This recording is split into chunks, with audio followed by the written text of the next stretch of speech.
மேடையில் அமர்ந்திருக்கும் என் அன்பிற்கும் பாசத்திற்கும் உரிய சோதரர் சிவகுமார் அவர்களே, என் அருமை மகன்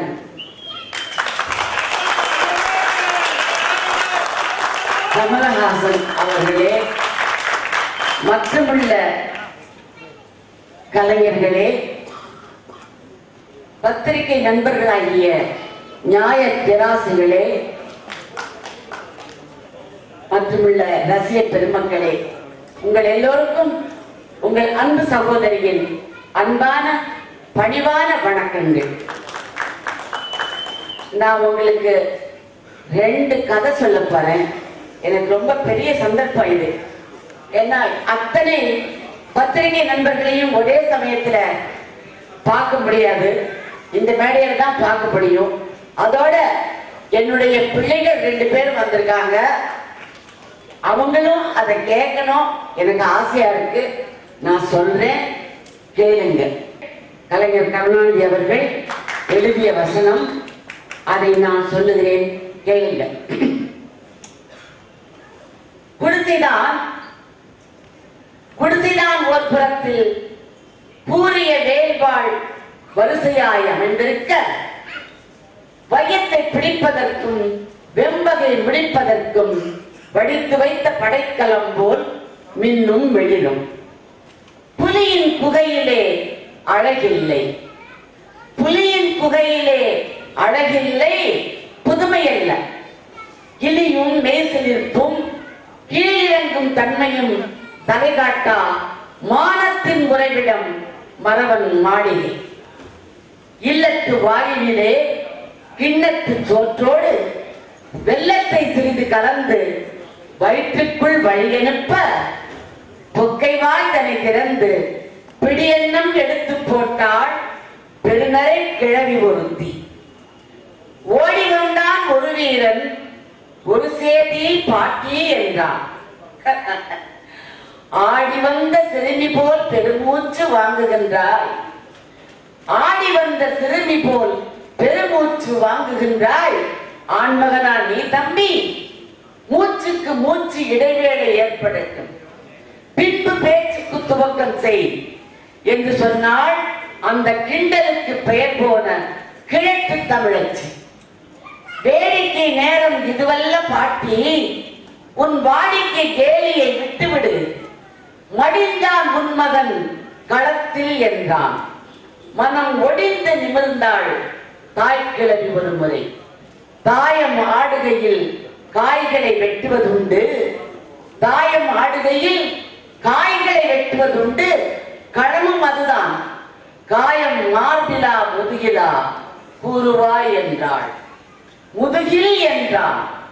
கிழவி துடித்தனள், இதயம் வெடித்தனள், வாளை எடுத்தனள். முழவு ஒலித்த திக்கை நோக்கி முடுக்கினாள் வேகம். கோழைக்கு பால் கொடுத்தேன், கோழைக்கு பால் கொடுத்தேன், குப்புற வீழ்ந்து கிடக்கும் மோழைக்கு பெயர் போர் வீரனா. அன்றொரு நாள் பாய்ந்து வந்த ஈட்டிக்கு பதில் சொல்ல தன் மார்பை காட்டி சாய்ந்து கிடந்தார் என் சாகாத கண்ணாளர். அவருக்கு பிறந்தானா? ஐயோ, குட்டி சுவருக்கும் கீழாக வீழ்ந்து பட்டான். இமய வரம்பிலே வீரம் சிரிக்கும், இங்கே வீணை நரம்பிலே இசை துடிக்கும். அதுவும் மானம் மானம் என்றே முழங்கும். மாற்றானுக்கு மண்டியிட்டு வாழுகின்ற மானமற்ற வம்சமானி. ஏடா, மரத்தமிழ் குடியிலே மாசு தூவி விட்டாய். மார்பு கொடுத்தேன், மடிமேல் தூக்கி வளர்த்தேன், தின்று கொழுத்தாய். திமிர் வாய்ந்த தோள்கள் எங்கே? தினவெடுக்கவில்லையோ அந்தோ. மாற்றான் வேலுக்கு பதில் சொல்ல தெரியாத கோழையே, என் வீர பாலுக்கு பதில் சொல்லடா என்று கதறினாள் என்பதை நெருங்கிய ஏழை கிழவி. சென்றென்று செருமுனையில் சிதறி கிடந்த செந்தமிழ் காளைகளை புரட்டாள். அங்கே நம் தாய் நாட்டை காக்க ஓடிட்டு ரத்த வெள்ளம். பிணக்குவியலிலே பெருமூச்சு வாங்க நடந்தாள். மணப்பந்தலிலும் அந்த மகிழ்ச்சி இல்லை. மகன் பிறந்த போதும் மகிழ்ச்சிக்கோர் எல்லை உண்டு. அவன் இறந்து கிடந்தான் ஈட்டிக்கு மார்பு காட்டி. அவன் இறந்து கிடந்தான் ஈட்டிக்கு மார்பு காட்டி. இதை கண்டாள். இது எதை கண்டாலும் எனக்கு கவலை இல்லை, என் மகன் வீரனாக இறந்தான் என்றாள். அறுத்தெறிய இருந்தேன் அவன் பிடித்த மார்பை, அறுத்தெறிய இருந்தேன் அவன் பிடித்த மார்பை, கருத்தறிய பொய் சொன்ன கயவன் எங்கே, வாள் எங்கே, அவன் நாக்கு எங்கே எங்கே எங்கே.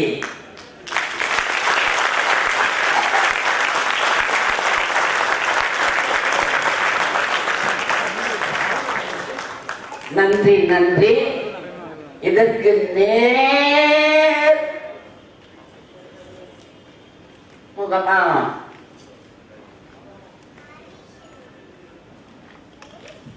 கோபால் சார் அவர்கள் எழுதிய ஒரு வசனம், அதையும் சொல்றேன், அதையும் நீங்க கேளுங்க. 10 பேர் உட்கார்ந்து இருக்காங்க. அத ஒருத்தன் ஆரம்பிக்கிறான். நீ நம்மனா நம்மாட்டி போ, நீ அண்ணன் கசியோ தம்பி கசியோ அத்தை பத்தி நம்மளுக்கு ஒண்ணு. கோவராசாமின்னு ஒரு ஆள் வந்துகிறாருமா, வெள்ளாங்கா மரத்தடியில குந்துகிறாரு. தம்மா துண்டு அரவெட் பசங்களை 2 பக்கத்துல குந்த வச்சுக்கிறாரு. வீதி எடுக்கிறாருப்பா, அப்படியே பீறாரு. அது குங்குமமா பெய்வதுன்னா அது இன்னாது மழுமை இல்லை. அப்பால உண்டியா பட்டியில துட்டு போட சொல்லிக்கிறாருவா. சங்கங்கள்லாம் உண்டியா பட்டியில துட்டு போட்டுக்கிறாங்க. அப்பால அந்த உண்டியா பட்டியும் காணும், அந்த கோவராசாமியும் காணும். அது இன்னாது மழுமை இல்லை அப்படின்னா ஒருத்தன். அதுக்கு இன்னொருத்த சொன்னா, இன்னாடா மழும கண்ட, உண்டியா பட்டிய தூக்கிக்கின்னு ஓடிக்கிறான், அதுல இன்னாடா மழும கண்ட. ஆறாவன் கோவராசாமி மிந்தா நாடு நார்நாயகர் மில்ட்டு கடையில குந்திக்கினு வர்த்தக்கறி கொண்டா, பரோட்டா கொண்டா, சால்னா கொண்டா, அத்தை கொண்டா, இத்த கொண்டான்னு பிளேட்ல உள்ள தள்ளிக்கின்னு கவர்னர் பேடி வேற லெப்ட்ல வச்சு இஸ்துக்கிறாமா.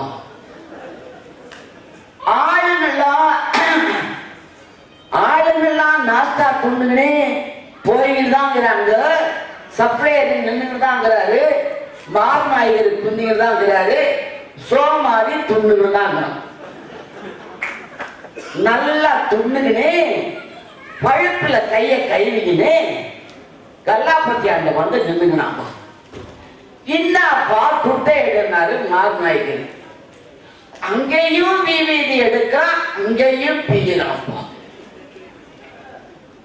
இன்னாடா வீதி பெய்யுற, அதான் நான் இங்க மூட்டை மூட்டையா வசிக்கிறேன்னு, துட்டு தாப்பா கொஞ்சம் கம்மியா இருக்குது, அத்தை எடுத்து கடாசு.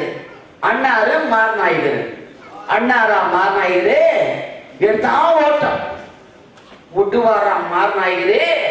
அவரு இன்னும் ஆளு பட்டாளத்துல இருந்து ரிட்டையர்ட் ஆகி வந்த ஆளு. ஒரு காலத்துல கட்டப்பாறையாலேயே கரலா கட்ட சுத்தினவர். விடுவாரா புறான்னார்.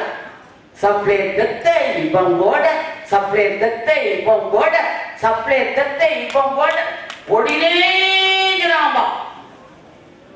நம்ம காக்கா கண்ணு மேத்திரிப்பா முடிவடைஞ்சாங்களப்பா, அவன் வந்தான்பா.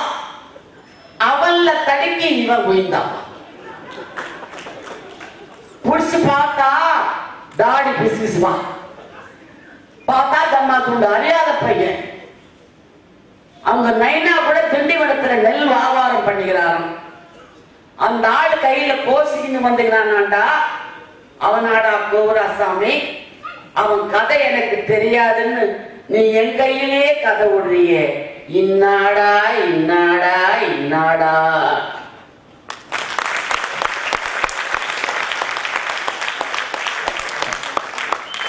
எனக்கு ரொம்ப சந்தோஷமா இருக்கிறது, நான் இப்ப செத்து பண்ணா கூட ரொம்ப சந்தோஷப்படுவேன். நான் இதை இந்த பத்திரிகையாளர்கள் கிட்ட சொல்லி என் பிள்ளைகிட்டையும் என் சகோதரன்கிட்டையும் சொல்லி இந்த 2 கதையை சொல்லி நான் எனக்கு என் மனசு ரொம்ப சந்தோஷமா இருக்கு.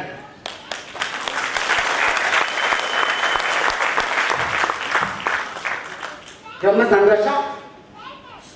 மணி ஆகிட்டு இருக்கு. அதனால இதோட நான் முடிச்சுக்கிறேன். நன்றி நன்றி நன்றி.